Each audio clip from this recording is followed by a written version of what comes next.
सन, moon, अर्थ, यानी पूरा का पूरा यूनिवर्स एक छोटे से पॉइंट के अंदर है। प्रोटॉन, न्यूट्रॉन, इलेक्ट्रॉन स्टेबिलिटी के लिए एक छोटे से गोल घर में रहना स्टार्ट कर देते हैं। इस घर को ही हम कहते हैं एटम। अब से 1500 करोड़ साल पहले ये पूरा का पूरा यूनिवर्स एक छोटे से पॉइंट के अंदर था, यानी 1500 करोड़ ईयर्स पहले ये पूरा का पूरा यूनिवर्स एक छोटे से पॉइंट के अंदर था। और इस पॉइंट का टेम्परेचर एंड डेंसिटी इतनी ज्यादा थी कि उसको मेजर कर पाना संभव ही नहीं था, यानी टेम्परेचर एंड डेंसिटी बहुत ज्यादा थी, इतनी ज्यादा थी उसको मेजर कर पाना भी संभव नहीं था। इस पॉइंट के high temperature and high density की वजह से इस पॉइंट में एक ब्लास्ट होता है और उस ब्लास्ट को नाम दिया जाता है बिग बैंग। यहां पर पॉइंट में ब्लास्ट होता है high temperature and high density की वजह से। इस ब्लास्ट को मैं ऐसे करके रिप्रेजेंट कर देता हूं और इस ब्लास्ट को नाम दिया जाता है बिग बैंग। जैसे ही इस पॉइंट में ब्लास्ट होता है, दैट मींस बिग बैंग होता है, तो देखा जाता है यहां पर बहुत सारे छोटे छोटे पार्टिकल्स फॉर्म होते हैं। उन छोटे छोटे पार्टिकल्स को मैं यहां पर ऐसे करके रिप्रेजेंट कर देता हूं और ये देखा जाता है इन सभी पार्टिकल्स में से जो फॉर्म हुए हैं यहां पर पार्टिकल्स, कुछ पार्टिकल्स ऐसे थे जिन पर पॉजिटिव चार्ज था और इन पॉजिटिवली चार्ज पार्टिकल्स को ब्रिटिश फिजिसिस्ट रदरफोर्ड ने नाम दिया प्रोटॉन।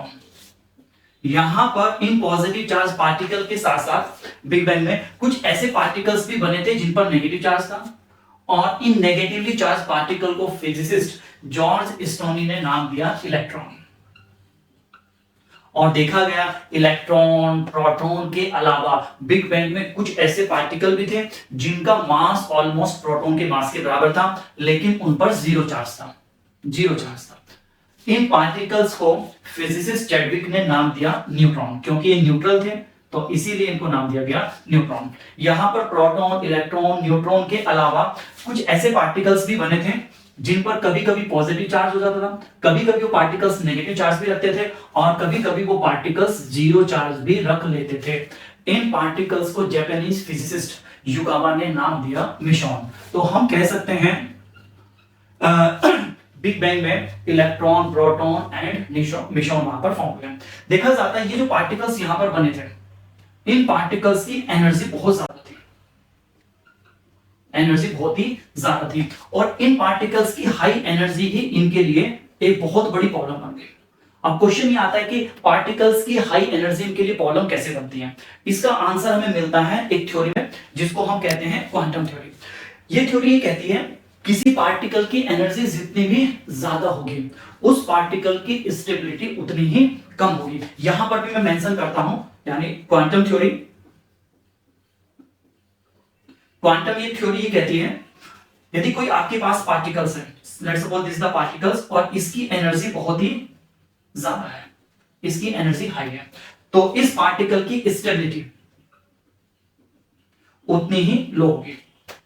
इसके साथ साथ क्वांटम थ्योरी एक स्टेटमेंट ये भी देती है कि हर एक पार्टिकल्स अपनी एनर्जी को डिक्रीज करना चाहता है और जैसे जैसे उस पार्टिकल की एनर्जी डिक्रीज होती है उस पार्टिकल की स्टेबिलिटी बढ़ने लगती है। यानी जो दूसरी बात है क्वांटम थ्योरी की वो ये है हर एक पार्टिकल्स अपनी एनर्जी को डिक्रीज करना चाहता है, जैसे उसकी एनर्जी डिक्रीज होती है उसका स्टेबिलिटी इंक्रीज होने लगता है। क्वांटम थ्योरी की ये दो स्टेटमेंट केमिस्ट्री में हर जगह एप्लीकेबल होंगे, आप प्लीज आप इनको ध्यान में रखिएगा।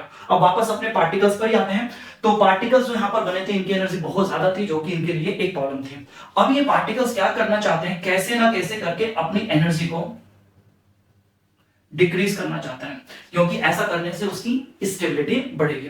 अब ये पार्टिकल्स क्या करते हैं अपनी एनर्जी को डिक्रीज करने के लिए, अपनी स्टेबिलिटी को बढ़ाने के लिए इन प्रोटॉन, न्यूट्रॉन, इलेक्ट्रॉन, मिसोन में से कुछ प्रोटॉन, कुछ न्यूट्रॉन, कुछ इलेक्ट्रॉन एंड कुछ मिसोन आपस में मिलते हैं और मिलकर एक गोल घर में एक साथ रहना स्टार्ट कर देते हैं। ये जो proton, electron, neutron and mission का गोल घर बना है, इस गोल घर को ही हम कह देते हैं एटम। ये जो proton, electron, neutron and mission का घर है ये बिल्कुल आपके घर की तरह ही होता है।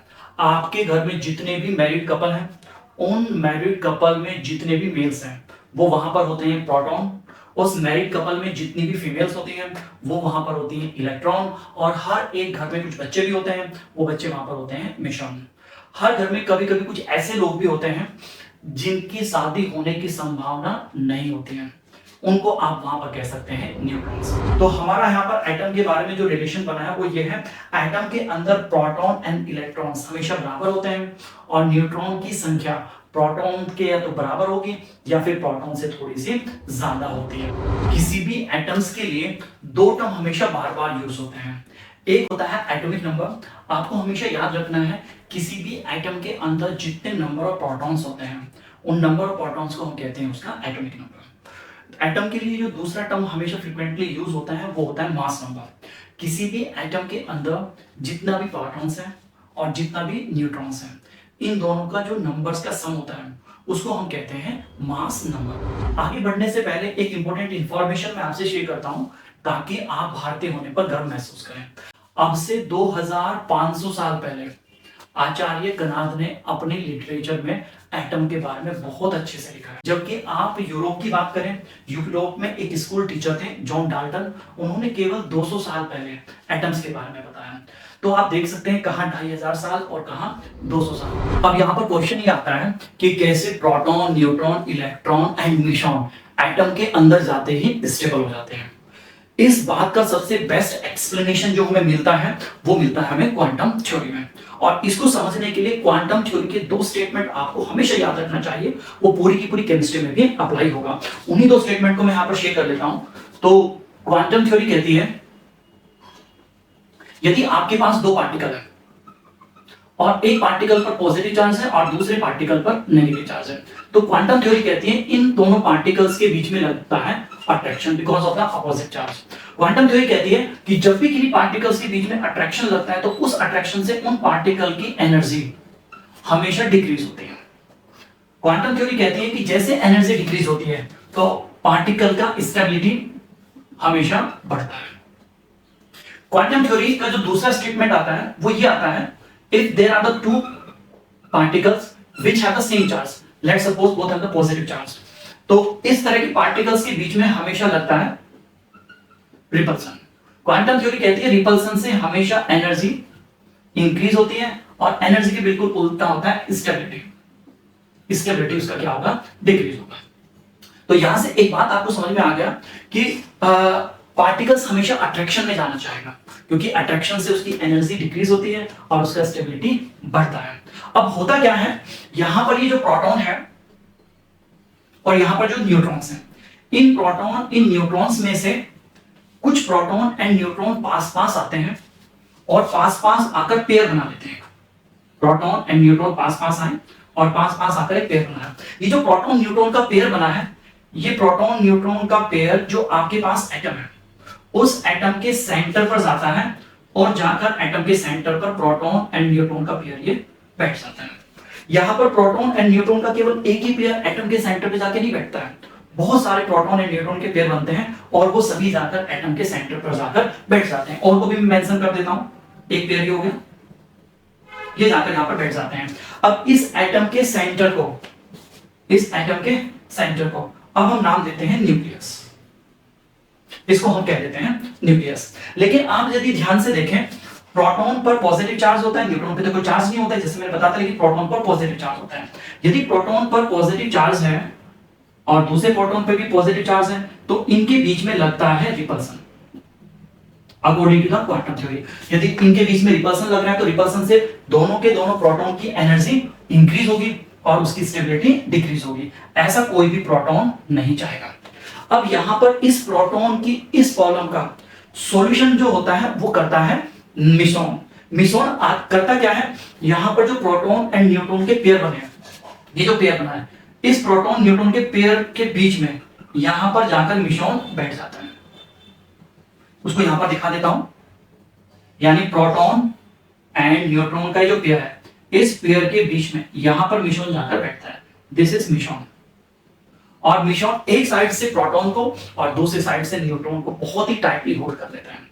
इस टाइटली होल्डिंग का रिजल्ट ये निकल कर आता है, प्रोटॉन एंड न्यूट्रॉन के बीच में इस दुनिया का अभी तक का सबसे स्ट्रॉन्ग अट्रैक्शन क्रिएट हो जाता है, जिसकी वैल्यू होती है 30,000 न्यूटन।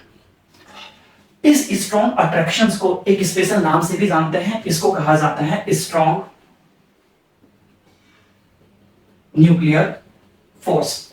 अब यहां पर इस न्यूक्लियस की यदि आप बात करें, इस न्यूक्लियस में प्रोटॉन एंड न्यूट्रॉन के बीच में मिश्रण है।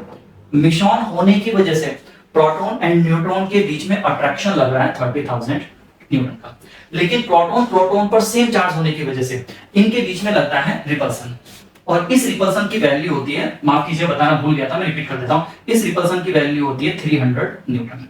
तो यहां पर दो फैक्टर काम कर रहे हैं, एक तो रिपल्सन जिसकी वैल्यू 300 न्यूटन है, ये एनर्जी बढ़ा रहा है। दूसरा फैक्टर अट्रैक्शन मिश्रण की वजह से, जिसकी वैल्यू 30,000 न्यूटन है, अट्रैक्शन एनर्जी डिक्रीज कर रहा है। तो मैं आपसे कहना चाहता हूं एनर्जी बढ़ाने वाला फैक्टर बहुत कम है, एनर्जी को डिक्रीज करने वाला फैक्टर यानी अट्रैक्शन बहुत ज्यादा है। तो यहां पर अट्रैक्शन डोमिनेट करेगा और नेट रिजल्ट ये आएगा, अट्रैक्शन की वजह से प्रोटॉन एंड न्यूट्रॉन की एनर्जी बहुत ही कम हो जाएगी। जब एनर्जी बहुत कम होगी तो स्टेबिलिटी बहुत ही ज्यादा बढ़ जाएगी, यानी प्रोटॉन एंड न्यूट्रॉन न्यूक्लियस के अंदर खुशी खुशी के साथ रहने लगेंगे। अब एटम के अंदर 4 टाइप के पार्टिकल्स में से प्रोटॉन, न्यूट्रॉन एंड मिश्रण की कहानी तो हमें समझ में आ जाती है। अब बचता है एटम के अंदर नेगेटिवली चार्ज इलेक्ट्रॉन। चूंकि यहां पर यदि एटम के न्यूक्लियस की बात किया जाए, न्यूक्लियस में प्रोटॉन होता है, प्रोटॉन पर पॉजिटिव चार्ज है, तो because of that nucleus also have positive charge. अभी पॉजिटिवली चार्ज न्यूक्लियस करता क्या है, जो नेगेटिवली चार्ज इलेक्ट्रॉन होते हैं, यहां पर इलेक्ट्रॉन को मैं ऐसे मेंशन कर देता हूं, जो नेगेटिवली चार्ज इलेक्ट्रॉन है, ये न्यूक्लियस उन नेगेटिवली चार्ज इलेक्ट्रॉन को अपनी साइड में अट्रैक्ट करने लगता है, नेगेटिवली चार्ज इलेक्ट्रॉन को अपनी साइड में अट्रैक्ट करने लगता है। कितने इलेक्ट्रॉन को अट्रैक्ट करेगा, ऑलरेडी मैंने आपको बताया था, किसी भी एटम के अंदर जितने प्रोटॉन्स होते हैं उतने ही इलेक्ट्रॉन्स होते हैं। तो न्यूक्लियस में 2 प्रोटॉन्स हैं, तो डेफिनेटली इस एटम के अंदर 2 ही इलेक्ट्रॉन होंगे, और इन दोनों के दोनों इलेक्ट्रॉन्स पर नेगेटिव चार्ज है, न्यूक्लियस में पॉजिटिव चार्ज है, तो नेगेटिव पॉजिटिव चार्ज होने की वजह से ये इलेक्ट्रॉन और ये इलेक्ट्रॉन न्यूक्लियस की साइड में अट्रैक्ट होना स्टार्ट हो जाएंगे। क्वांटम थ्योरी कहती है अट्रैक्शन है, तो इस अट्रैक्शन से इस इलेक्ट्रॉन और इस इलेक्ट्रॉन की एनर्जी डिक्रीज होगी। एनर्जी डिक्रीज होने का मतलब उसकी स्टेबिलिटी बढ़ने लगेगी। ऐसा ही इलेक्ट्रॉन चाहता है। अब हो सकता है ये इलेक्ट्रॉन अट्रैक्शन फील कर रहा है, तो धीरे धीरे धीरे धीरे ये न्यूक्लियस के पास पहुंच जाए, ये भी पहुंच सकता है। लेकिन यदि ये इलेक्ट्रॉन न्यूक्लियस के पास है, तो ऑब्वियसली बात है इस इलेक्ट्रॉन पर अट्रैक्शन ज्यादा होगा। आपको पता है अट्रैक्शन जितना ज्यादा होता है एनर्जी उतनी कम होगी, यानी इस इलेक्ट्रॉन की, यानी न्यूक्लियस के पास वाले इलेक्ट्रॉन की एनर्जी कम होगी। एनर्जी कम होने का मतलब उसकी स्टेबिलिटी ज्यादा होगी। हो सकता है ये इलेक्ट्रॉन और ज्यादा पास जाने की कोशिश करे न्यूक्लियस की, और अट्रैक्शन फील करने की कोशिश करे, अपने आप को और स्टेबलाइज करने की ये इलेक्ट्रॉन कोशिश करे। फाइनली हो सकता है कि ये इलेक्ट्रॉन न्यूक्लियस से जाकर टकरा जाए, कोलाइड कर, और ये टक्कर इलेक्ट्रॉन एंड न्यूक्लियस दोनों के लिए ही सही नहीं है। अब इलेक्ट्रॉन इस टक्कर से बचने के लिए एक बड़ी चालाकी करता है। इलेक्ट्रॉन क्या करता है, जैसे न्यूक्लियस के पास जाकर टकराने वाला होता है, उससे कुछ डिस्टेंस पहले ही इलेक्ट्रॉन न्यूक्लियस के चारों ओर एक सर्कुलर मोशन स्टार्ट कर देता है, ऐसे घूमने लगता है। ये इलेक्ट्रॉन भी इस न्यूक्लियस के चारों ओर सर्कुलर मोशन कर देता है, और ये सर्कुलर मोशन ही इन इलेक्ट्रॉन का न्यूक्लियस के साथ जो कोलिजन होने वाला था, जो टक्कर होने वाली थी, उसको रोकती है। अब क्वेश्चन ये आता है सर्कुलर मोशन कैसे रोकती है, इसको मैं यहां पर समझा देता हूं। यदि कोई भी पार्टिकल है, let's suppose this is a particle, और ये पार्टिकल एक सर्कुलर मोशन करता है ऐसे, तो जैसे कोई भी पार्टिकल सर्कुलर मोशन स्टार्ट करता है, तो उस सर्कुलर मोशन का जहां पर सेंटर होता है, उस सेंटर से उस पार्टिकल पर बाहर की साइड में एक फोर्स लगने लगता है, जिसको हम कहते हैं सेंट्रीफ्यूगल फोर्स। और सर्कुलर मोशन से जो सेंट्रीफ्यूगल फोर्स जनरेट हो रहा है, ये सेंट्रीफ्यूगल फोर्स ही इलेक्ट्रॉन की न्यूक्लियस के साथ जो कोलिजन होता है उसको वहां पर ये रोकता है। कैसे रोकता है, लेट्स सपोज ये इलेक्ट्रॉन अट्रैक्शन फील कर रहा है न्यूक्लियस से 3 न्यूटन का, मान लीजिए, तो यहां पर ये इलेक्ट्रॉन क्या करता है, सर्कुलर मोशन करता है, और ये सर्कुलर मोशन इतनी स्पीड से करता है ताकि सेंट्रीफ्यूगल फोर्स जो यहां पर जनरेट हो वो 3 ही न्यूटन का हो, क्योंकि वो बाहर की साइड में होगा। अब यहां पर इस इलेक्ट्रॉन पर एक अट्रैक्शन लग रहा है जो कि चाह रहा है इलेक्ट्रॉन न्यूक्लियस के पास आ जाए, और एक है इलेक्ट्रॉन की सर्कुलर मोशन की वजह से सेंट्रीफ्यूगल फोर्स जो इलेक्ट्रॉन को बाहर की साइड में धकेल रहा है। इलेक्ट्रॉन इतनी स्पीड से सर्कुलर मोशन करता है ताकि यहां पर इतना सेंट्रीफ्यूगल फोर्स जनरेट हो जाए जो कि अट्रैक्शन के एग्जैक्ट इक्वल हो जाए। दोनों फोर्स इक्वल है तो जिसका रिजल्ट ये आएगा, इलेक्ट्रॉन कंटिन्यूअसली न्यूक्लियस के चारों ओर सर्कुलर मोशन करता रहेगा।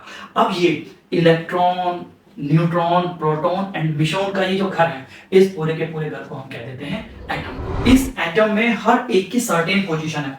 जैसे आपके घर में स्टेबिलिटी बनाए रखने के लिए बच्चों को एक अलग पोजीशन दी जाती है, मैरिड कपल को एक अलग पोजीशन दी जाती है, ऐसे ही एटम के अंदर स्टेबिलिटी बनाए रखने के लिए electron, proton, neutron and Michonne को एक सर्टेन टाइप की पोजीशन दी जाती है। ये पोजीशन ऐसी होती है कि इस पोजीशन पर जाने पर इन सब की एनर्जी डिक्रीज होती है, यानी इनकी स्टेबिलिटी बढ़ती है और चारों के चारों पार्टिकल्स एटम के अंदर खुशी खुशी के साथ रहने लगते हैं।